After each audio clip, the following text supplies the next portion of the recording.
They gave my sister's daughter everything, then my daughter walked on stage.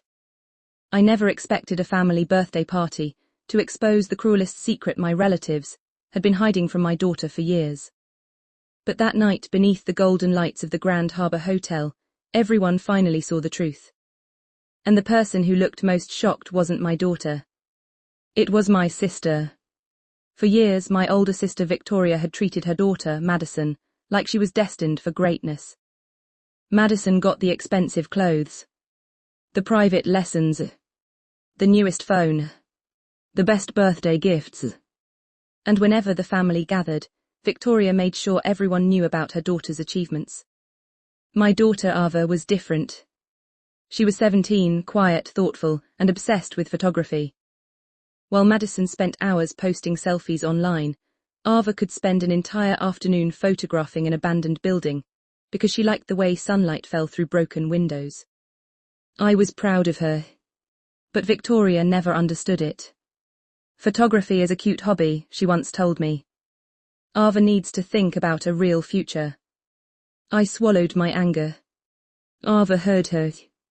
She always did. And somehow she always smiled anyway. Then came Madison's 18th birthday.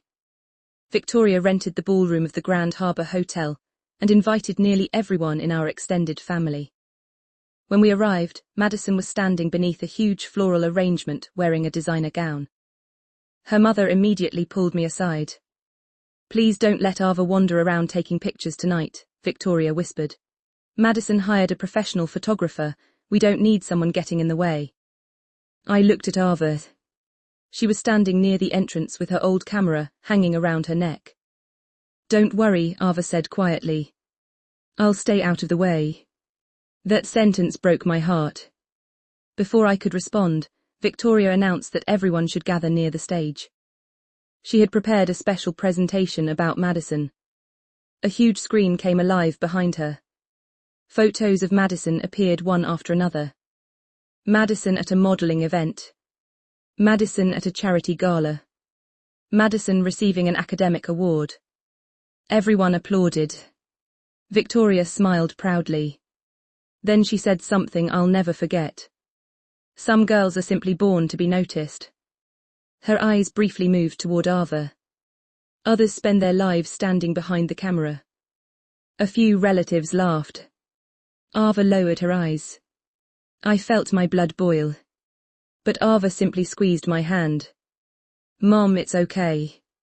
Then Victoria made the announcement everyone had been waiting for.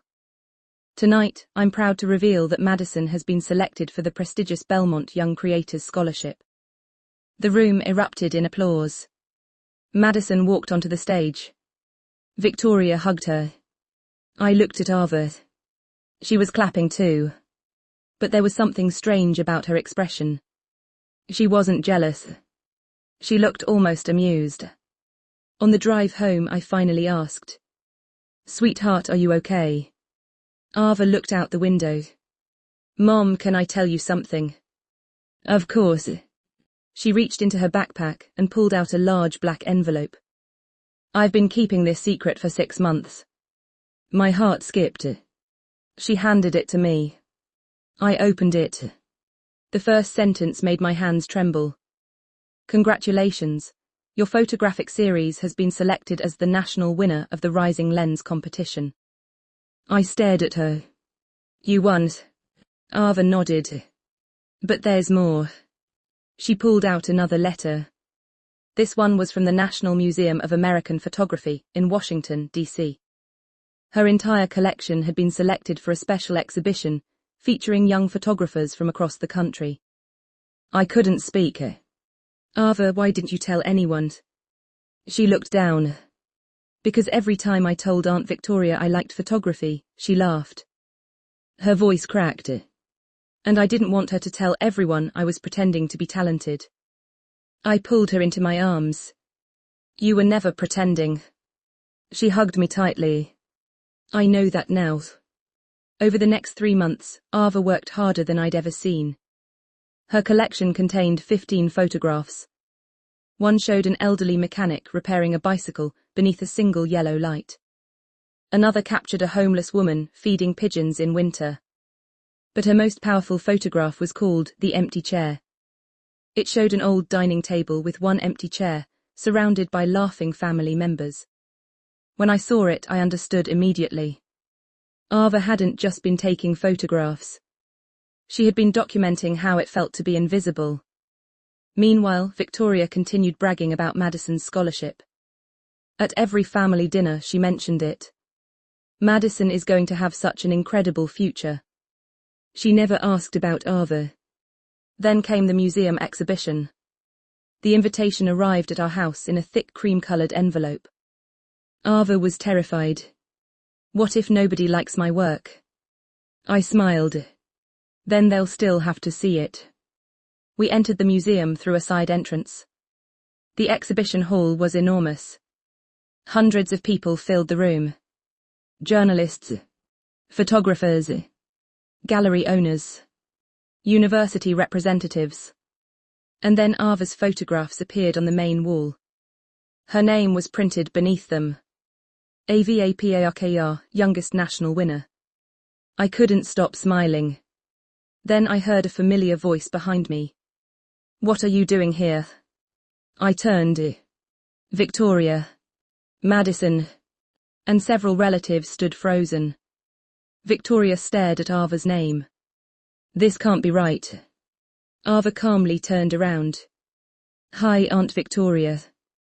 Victoria looked at me. You knew about this? Yes. For how long? 6 months.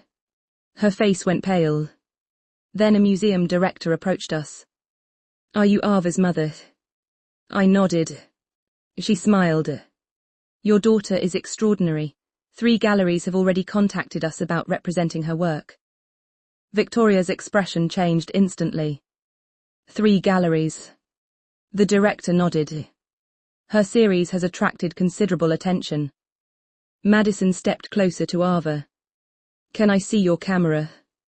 Ava smiled. Sure. Madison looked at the photographs again. These are actually amazing. Victoria quickly interrupted.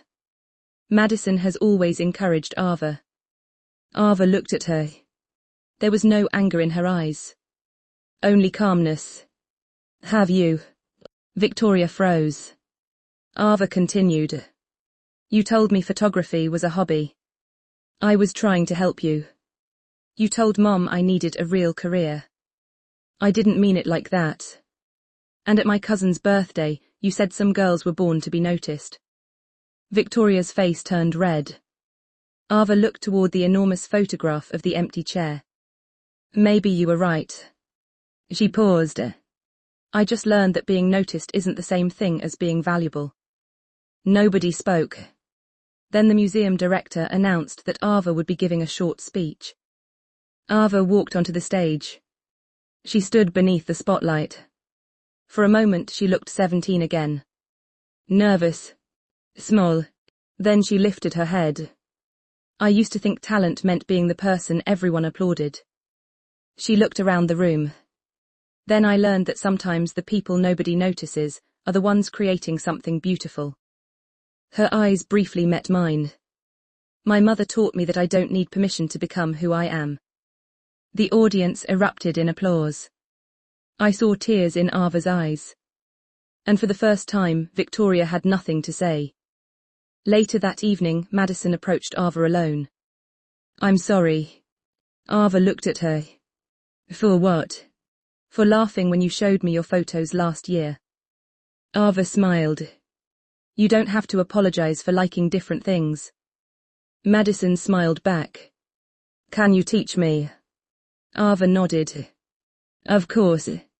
Victoria watched from across the room. She had spent years believing that expensive clothes, exclusive parties and impressive titles were proof of success. But that night, her daughter was standing beside the girl she'd always overlooked. And my daughter was finally being seen. Not because she demanded attention. Not because someone gave her a designer label. But because she had created something nobody could ignore. On the way home, Ava placed her camera carefully beside her. Mom. Yes. Do you think Grandma would have liked my pictures? I smiled. She would have been the first person standing in line to see them. Ava looked out the window. Then she smiled. I think I'm going to photograph ordinary people next. Why? Because everyone deserves to be seen. I reached over and squeezed her hand. And that's when I realized something. My family had spent years teaching Ava that she wasn't important enough to stand in the spotlight. They never realized she was learning how to create her own. And once she finally stepped into it, nobody could make her invisible again.